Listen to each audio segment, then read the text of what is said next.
I want to debunk a couple of myths, first of all, about sales promotions. And the first is that if you have great ratings, you won't have to do sales promotions. If only it were true. It seems instead that the demand goes up, because what happens is, when you're the #1 adult 25-54 radio station in your market, the sales manager puts a blistering rate on the rate card, and in order to justify it or to get additional reach and frequency, which the client can't really afford to buy, they say, let's give them a promotion. So even though you have good ratings, the expectation is still going to be there that you're going to have to do some sales promotions. Now, there is a science to this, and I'm going to share it with you. But first, I'm going to ask a question. Why do we do sales promotions?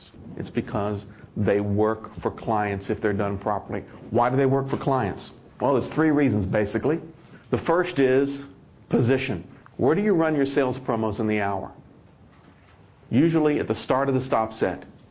And as you know, each time a commercial is played or a non-music element is played, the tendency for the listener to tune out is greater. It just enhances. Each time the successive spot runs, there's more temptation for them to go. So because a sales promotion usually enjoys a better position in the hour, that's why it has a better chance of working. Second reason, implied endorsement. Whenever you have your call letters in a promotional announcement, you are lending the endorsement of your radio station to whatever that effort is. Even if you just have one of your station voices voice the spot, even if they don't say, hey, this is Slim Jim, meet me this Saturday from noon to 2 at McMahon Chevrolet.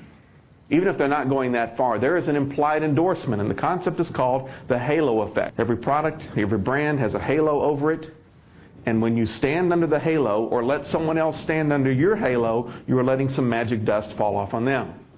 And the final reason is compressed content.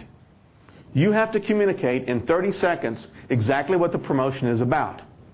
Even if you drive them to another source to get the rest of the information, you got 30 seconds to tell them. So you automatically leave out phone numbers that don't mean anything. You leave out phrases like, that's right, and all that other stuff that finds its way into 60-second spots written by clients. You get down to business. This Saturday from noon to 2, win $1,000 cash. When you spin the prize wheel at McMahon Chevrolet, 30 seconds and you're done. So for those 3 reasons, sales promotions have a better chance of success sometimes than regular contesting. Realizing that you have all of this to work with, all this to value to the radio station, you can't go to the client and tell them about the prime position they're getting, because then they're going to say, well, gosh, I never thought about that. I don't want to be the 5th spot in the 6th spot pod, and you've created a monster. But tell your salespeople this so they'll understand. Don't just give these things away to anybody that's got $1,500. Make them understand the value that you're giving them with sales promotions.